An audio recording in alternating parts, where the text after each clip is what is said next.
Bonsoir à toutes et à tous, soyez les bienvenus sur TV7 dans votre émission Top Rugby, le 19h Sport comme chaque lundi soir, votre magazine autour de l'Union Bordeaux-Bègles, en vous souhaitant une très belle année 2026, en espérant encore des titres bien sûr pour l'UBB qui a battu largement le Racing 92 ce week-end 62-20. Avec nous ce soir Mathieu Delzovo. Bonsoir Mathieu, belle année 2026. Bonsoir Dorian, meilleurs vœux aussi. Et notre invité ce soir, il s'agit de Christophe Lossuc, l'entraîneur de la défense de l'UBB. Bonsoir Christophe. Bonsoir. Merci d'être avec nous Christophe. Avant de parler de ce match face au Racing avec vous Mathieu, Christophe, qu'est-ce qu'on peut vous souhaiter pour cette année 2026, peut-être des titres en plus avec l'UBB?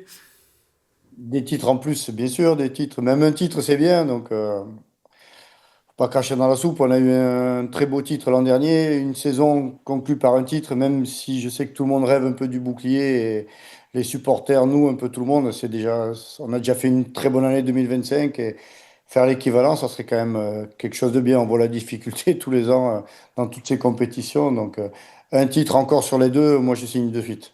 L'année 2026, Mathieu, a très bien débuté pour l'Union Bordeaux-Bègles. Ben oui, dans le froid glacial de Chaban, on va voir les images de cette rencontre, le match contre le Racing. On sent toujours des matchs où il se passe beaucoup de choses. Voilà, on n'a pas été déçus, effectivement.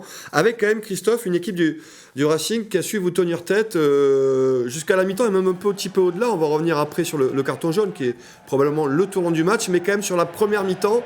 Et je crois que vous attendiez avec le staff quand même à avoir une confrontation comme ça du Racing un peu compliquée qui a su vous embêter notamment sur le jeu au sol. Ouais, on sait que c'est une équipe très massive, très puissante, qu'on redoutait parce que ça ressemblait, pour nous, ça ressemblait beaucoup à l'équipe de Clermont qu'on avait rencontrée et avec peu de succès la semaine avant. Donc on craignait un peu les mêmes ingrédients, leur puissance, leur jeu direct. Et ça a été très long à se décanter. Et comme vous le dites, peut-être que ce carton a été salvateur. Et ça, on ne saura jamais. En tout cas, ce qu'il y a de sûr, c'est que voilà, nos joueurs ont quand même fait une grosse performance. Même si on a été par moments malmenés, on a toujours été présent dans le combat. On a toujours été présent, je dirais, en défense, offensivement. Ils ont fini par baisser le pied. Et je dirais que c'est en grosse partie grâce à l'investissement et je dirais l'engagement de nos joueurs qui, même si c'était compliqué, on voyait qu'ils étaient quand même dans le match. Alors vous êtes l'entraîneur de la défense, mais là, c'est quand même l'attaque qui a brillé, mais aussi la défense, on y reviendra après. Mais la stratégie globale, c'était quand même justement de fixer la défense du Racing, plutôt massive, et après de pouvoir écarter. On l'a vu que ça a marché à plusieurs reprises. Les fixer, en tout cas les éprouver, parce que c'est une équipe qui a du mal un peu à se déplacer, comme je disais, qui est très lourde, qui est très massive, très puissante. Donc, si on joue à leur rythme, eh bien, c'est compliqué. Donc, c'était les déplacer, c'était les faire courir, pas uniquement en attaque, mais c'était aussi la stratégie de jeu au pied qui était importante parce qu'on voulait leur imposer des séquences un peu longues. Et je crois que tout a un peu bien fonctionné et tant mieux, voilà. Alors l'action, justement, la voilà avec cette faute quand même d'Escobar sur Maxime Lamotte. Sinon il y avait essai en bout de ligne. Le Racing aurait viré à plus 12. Est-ce que, on ne saura jamais, mais est-ce que quand même il n'y avait pas un peu de doute dans les têtes bordelaises à ce moment-là du match quand même, Christophe? Je crois que tout le monde a tremblé. Et nous, dans les tribunes, je pense que les joueurs sur le terrain aussi, il y a toujours un peu d'inquiétude quand on est mené comme ça. De plus 5, on passait à plus 12. C'est sûr que ça aurait pu être inquiétant. Et honnêtement, j'ai été le premier soulagé de voir TC refuser le carton jaune. Mais après je vous l'ai dit, on ne saura jamais. Est-ce qu'on aurait réussi à renverser la vapeur? J'en sais rien. Honnêtement, j'en sais rien parce que les 10 minutes qui ont suivi nous ont permis encore de mettre, et déjà de rester collé au score, de mettre du rythme, de continuer à éprouver cette défense du Racing qui est assez compacte, assez efficace. Donc, je le redis, on ne peut pas savoir, mais c'est sûr que ça a été quelque chose d'important, peut-être un tournant du match, c'est évident. On a une pensée pour votre confrère, coach de la défense du Racing, parce que alors là, sur le coup, vous l'avez senti aussi, j'imagine, le Racing a complètement explosé. C'était porte ouverte. On va voir l'essai de Nicolas de Porter, une croisée, première main, tout droit. Ça paraissait simple, tout s'est décanté après. Ouais, tout s'est décanté. Je crois on a mieux joué. Depuis le début de l'année, on a souvent eu des problèmes un peu d'effectifs. Là, on avait quand même un banc 4 étoiles avec Les joueurs qui sont rentrés, on les voit à l'écran, on voit Deporter, on voit Bilbaré, on voit Retière, on voit Duprez devant, enfin tous, je n'ai pas envie d'en oublier. Jeff Poirot fait une bonne rentrée aussi, Barlow, tout le monde. Donc on avait vraiment un banc, je dirais la première fois qu'on avait un banc avec autant de qualité. Et donc c'est un peu tout, je crois qu'on a les 60 premières minutes, l'équipe qui a fait les 60 premières minutes a quand même éprouvé le Racing, est resté au contact. Et ce banc et ces 20 dernières minutes où on le voit, vous l'avez dit, le Racing a commencé à accuser le coup physiquement, à être très lent sur ses replacements, à manquer des plaquages faciles comme celui sur l'essai de Porter ou sur une passe, on traverse et on va marquer sur juste un temps de jeu. Donc c'est assez rare à ce niveau et on voit toutes les images où là, ils sont tous un peu en difficulté et nous, les 15 joueurs présents sur le terrain à ce moment-là sont encore en pleine possession de leurs moyens et avec le talent de nos individualités, ça fait souvent la différence sur des fins de match. 47-0 en 25 minutes, c'est quasiment du jamais vu, effectivement. Il y a une autre stat, à mon avis, que vous avez dû noter. Alors, c'est plus pour la partie offensive aussi, mais 9 entrées dans les 22 mètres, 9 essais. On est quand même proche de la perfection en termes de statistiques. Est-ce que c'est la même chose pour la défense, Christophe? Non, on a pris, je ne sais plus le nombre de points exact. Il y a eu 2 essais encaissés, donc il y a eu 4 ou 5 entrées du Racing, 2 essais. Donc il y a toujours, en général, des ball stats, c'est 2,5 points, 3 par match. À Clermont, on a été à plus. Récemment, on était souvent au-dessus. Là, on est à 1,20 points, je crois, par entrée. Donc c'est une ball stat de la défense. Juste, on a quand même l'impression aussi, Christophe, sur ce match-là, et même sur les précédents, hormis clairement, mais quand vous avez votre équipe type, qu'on retrouve l'UBB dans les standards qu'on lui a connus il y a un an, quoi, qui vous a amené au titre. On retrouve, en termes de statistiques, peut-être ces standards-là. Ben, on est comme les autres. C'est plus facile d'être des bons entraîneurs, un bon staff quand on a nos bons joueurs sur le terrain. Donc, on a eu pas mal de problèmes d'effectifs depuis le début de l'année. On a eu beaucoup d'absences, beaucoup de blessures. Il a fallu souvent composer des groupes qui n'étaient pas forcément, comme vous dites, pas forcément notre équipe type, pas forcément nos meilleurs joueurs, mais c'est aussi, je dirais, le lot de tout le monde. Et il n'y a pas de saison sans haut et bas, il n'y a pas de saison où on a notre effectif au complet sur toute l'année. Donc ça permet aussi de régénérer le groupe, ça permet aussi de faire émettre des jeunes, de tester d'autres joueurs, de tester d'autres combinaisons parfois. Donc là, je le redis, on avait peut-être la plus belle feuille de match depuis le début de l'année avec un 15 de départ et un banc vraiment, vraiment de qualité. Et forcément, notre équipe est, sans faire injure aux autres, mais forcément, l'UBB est meilleur avec ses 25 meilleurs joueurs que quand on doit puiser dans des jeunes espoirs qui n'ont pas encore l'expérience, qui n'ont pas encore et qui n'ont pas les qualités de nos joueurs premium, entre guillemets. C'est un peu le lot de toutes les équipes. On l'a vu ce week-end, le Stade Toulousain a fait tourner son effectif. Ils ont perdu à Perpignan qui était 14e. On a vu Toulon en grande difficulté hier en incorporant des jeunes. Donc il y a un championnat de très haut niveau et on est tous, je dirais, logés un peu à la même enseigne. On n'a pas, c'est pas vrai, personne n'a 40 joueurs du même niveau, même si on cherche à avoir des staffs le plus homogènes possible. Mais il n'y a pas forcément 4 Mathieu Jalibert à l'UBB, il n'y a pas Max Lucu, il n'y a pas 4 Max Lucu, il n'y a pas 10 centres du niveau de Porter en 12 et en 13. Donc c'est le lot de toutes les équipes. Là, j'espère qu'on en a fini avec toutes ces absences, toutes ces blessures, qu'on va enfin pouvoir avoir un effectif un peu plus au complet pour pouvoir continuer à avoir des performances de bon niveau à 22 ou à 23 même, et pas seulement à 15. En tout cas, c'est une très belle victoire de l'UBB face au Racing 92. On va regarder les résultats de cette 14e journée. C'était la première journée des phases retour avec des gros scores. On l'a vu, hein. Bayonne qui perd 62-22. Pau qui perd face à Lyon 22-17. L'UBB donc qui bat le Racing 62-20. Et donc La Rochelle qui écrase Toulon. Mais c'était normal un petit peu avec les jeunes espoirs de Toulon 66-0. Vous le voyez, le classement, ça bouge encore. Avec notamment Pau qui redescend la deuxième place malgré les moins 2 points de Toulouse. L'UBB 4e, La Rochelle 7ème et Bayonne 9ème. Et c'est Montauban qui est dernier cette fois-ci. Et là, c'est la Champions Cup parce qu'on part maintenant en Coupe d'Europe avec notamment 3 déplacements pour 3 clubs de Nouvelle-Aquitaine, sauf l'UBB qui recevra le club de Northampton. Christophe, on a vu qu'il y a des gros scores cette saison. Là, on dépasse les 60 points maintenant. On avait en 3 matchs, il y a plus de 60 points. Est-ce qu'en tant qu'entraîneur de la défense, on doit encore plus innover, imaginer des choses pour éviter de prendre de tels scores week-end après week-end? Vous savez, la défense, souvent, elle a bon dos ou mauvais dos. Enfin, je sais pas comment on dit, je sais pas si c'est français. En tout cas, la défense, c'est souvent, elle paye tout ce qui va pas. Donc, les Bayonnais, ils ont pris 60 points parce que faut regarder d'autres secteurs, mais par exemple, ils ont été nuls en touche, ils ont été en difficulté dans plein de secteurs. Quand il y a 60 points, c'est pas juste la défense. La défense, elle lâche parce que il y a un problème de discipline, il y a un problème d'intensité physique, il y a un problème de conquête. Je dirais tout est un peu lié. Et quand on marque 60 points aussi, c'est aussi parce qu'il y a beaucoup de secteurs qui fonctionnent. C'est que souvent, on a une conquête aussi de qualité. On a souvent aussi une intensité physique supérieure à l'adversaire. Donc, on fait pas du foot américain où on attaque, on défend. Donc, tout est lié.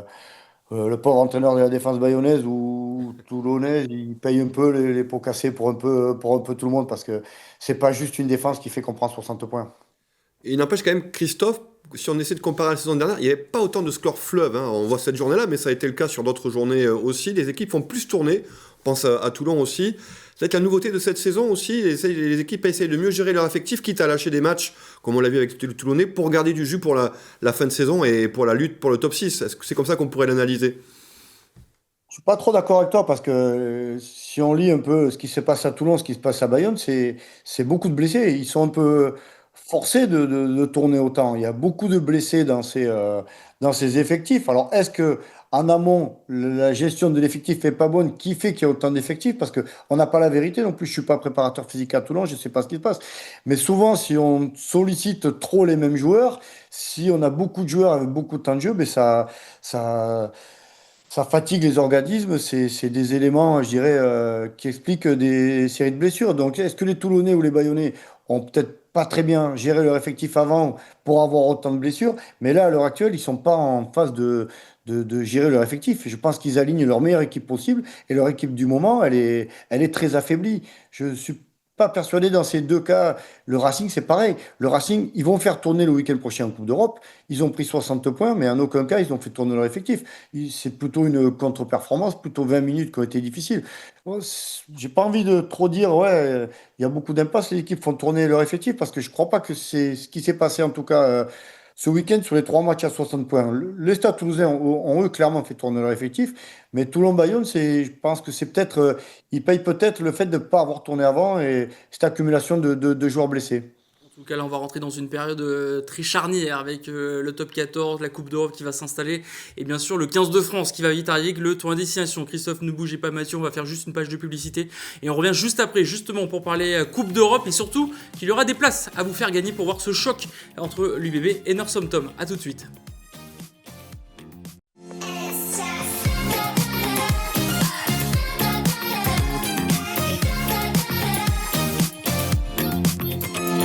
Allez, nous sommes de retour sur TV7 dans votre émission Top Rugby, le 19h Sport, comme chaque lundi, en compagnie de Christophe Lossuc, l'entraîneur de la défense de l'Union Bordeaux-Bègles. Et ce sera la Champions Cup dès ce week-end. Et justement, on fait remporter des places entre l'Union Bordeaux-Bègles et Northampton, le remake de la finale à Cardiff, où l'UBB avait remporté le match 28-20 face aux Saints de Northampton. Surtout que Northampton est en grande forme.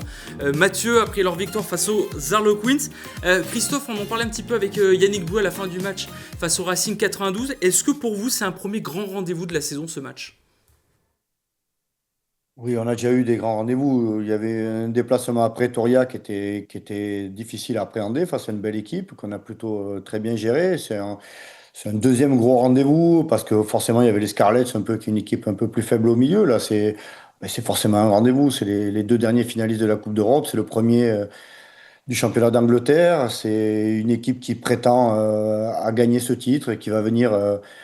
C'est une équipe qui a beaucoup de qualité, qui joue très bien au rugby et qui va venir à Bordeaux avec peut-être un air de revanche, qui va venir en tout cas pour nous remettre en question sur nos terres.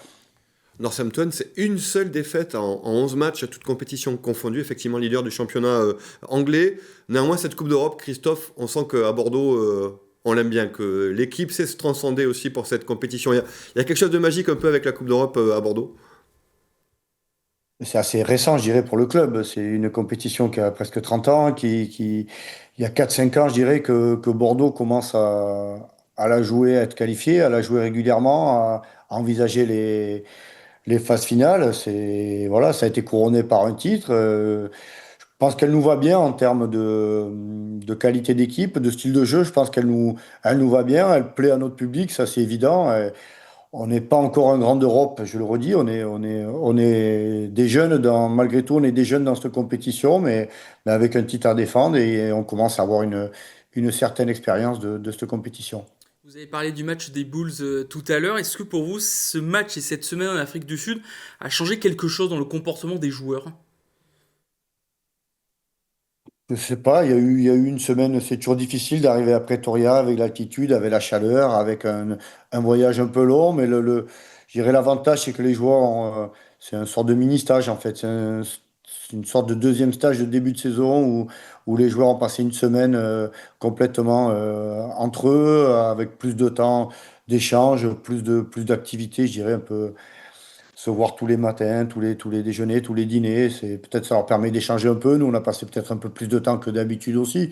Est-ce qu'elle a été, elle a été, elle s'est soldée par un bon match? Est-ce qu'elle a été un virage dans notre saison? Ça, je sais, honnêtement, je sais pas, mais ça a été un moyen un peu de reconnecter tout le monde, j'ai l'impression. Christophe, quel bilan vous avez de ce début de saison de l'Union Bordeaux-Bègles? On est à la mi-saison en top 14, on arrive sur les échéances importantes aussi en Coupe d'Europe. Troisième attaque, sixième défense, il y a eu des matchs qui ont coûté cher en début de saison, mais quel bilan global vous tirez de ce début de saison avec votre œil d'expert de la défense? Il y a des fragilités, il y a de quoi être rassuré parce il y a eu des matchs avec une certaine solidité, une certaine sérénité en défense, en attaque, mais il y a aussi une inquiétude parce que ben, récemment à Clermont, on est passé à travers sur beaucoup de secteurs, sur l'engagement, sur la zone de ruck, sur la zone de conquête, donc ben, forcément la défense en a pâti aussi, donc ça.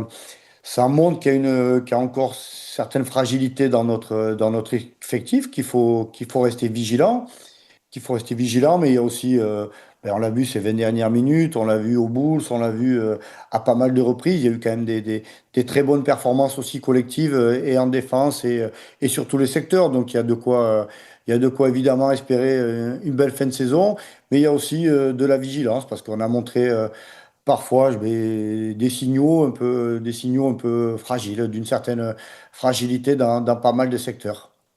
On va parler bien sûr de deux hommes avec vous, Christophe. Alors c'est une équipe bien sûr avant tout, mais Nicolas Deporter, c'est vrai qu'on en parlait un petit peu dans le résumé, mais on a l'impression qu'il monte en puissance. Il a pris du gabarit. Est-ce que c'est un atout majeur dans votre effectif, Nicolas Deporter? Et c'est quoi son évolution qui peut avoir encore Nicolas Deporter pour vous? Il a une évolution qui est naturelle et qui est vraiment accélérée.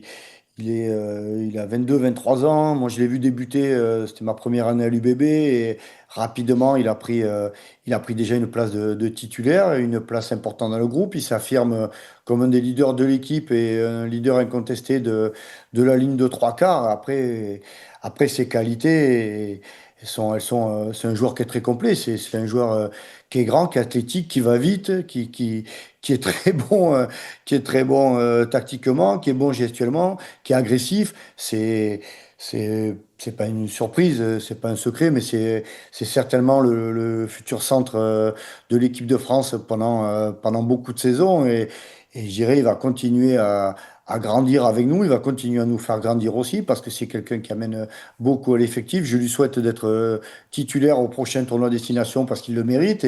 Et ça sera encore plus d'expérience pour lui, ça sera encore une source de progresser davantage. Et c'est vraiment un joueur qui a un avenir tout tracé. Donc tant mieux pour nous, tant mieux pour lui, mais c'est quelqu'un qui va compter pendant longtemps, je pense. Christophe, il y a un autre joueur qui brille actuellement, c'est Mathieu Jalibert. Alors on connaissait évidemment ses qualités offensives, mais le président Marty, ici même, nous disait il y a quelques semaines que défensivement, bien, il a su évoluer, faire évoluer son jeu pour aujourd'hui prétendre être le titulaire de l'équipe de France. C'était son point faible, la défense, en tout cas pour le très haut niveau international. J'imagine qu'à vos côtés, il a dû travailler cet aspect-là aussi, le défensif. C'est là-dessus qu'il a beaucoup progressé, Mathieu, ces dernières semaines. Je pense il a progressé. C'est un poste à maturité lente. Il a progressé sur beaucoup de secteurs, dont la défense. Moi, je ne l'ai jamais considéré comme un mauvais défenseur. Je trouve que c'est un peu facile de lui coller cette étiquette. C'est un joueur de 80-85 kilos, donc c'est forcément un meneur de jeu. C'est forcément, comme tous les numéros 10 au monde, quelqu'un qui est sollicité en défense parce que c'est des joueurs qui sont ciblés par les attaques, par la puissance des centres adverses, par la puissance des troisième lignes adverses.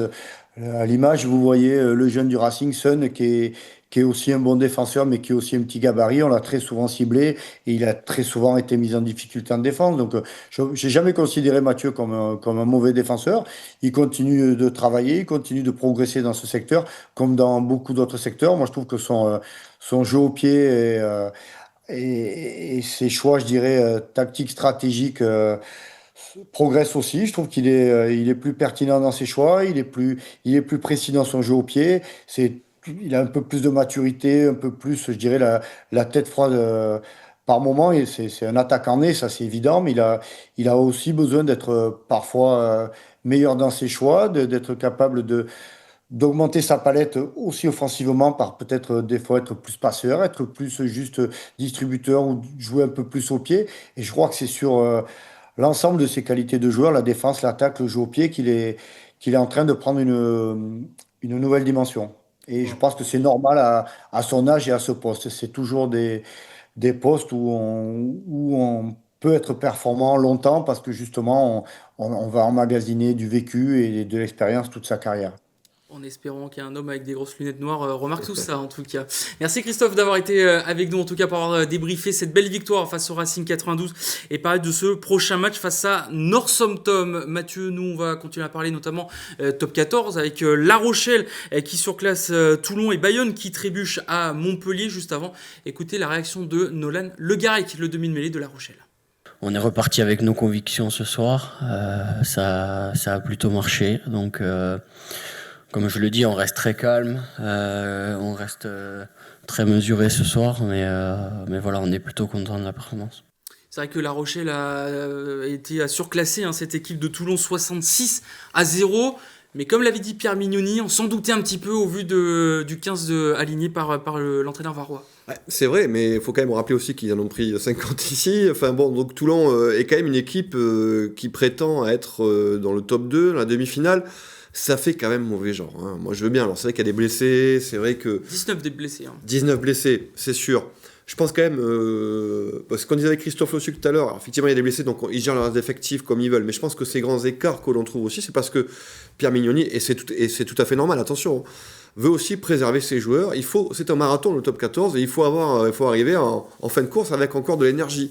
Et pas arriver sans jus. Donc, on fait l'impasse, clairement, sur des matchs. Ça donne quand même... Pour une affiche du dimanche soir, 66-0, ça fait quand même un peu mauvais genre, je trouve, pour une équipe comme Toulon. Même s'il y a effectivement beaucoup de blessés. Mais enfin, ça fait de l'expérience pour les jeunes.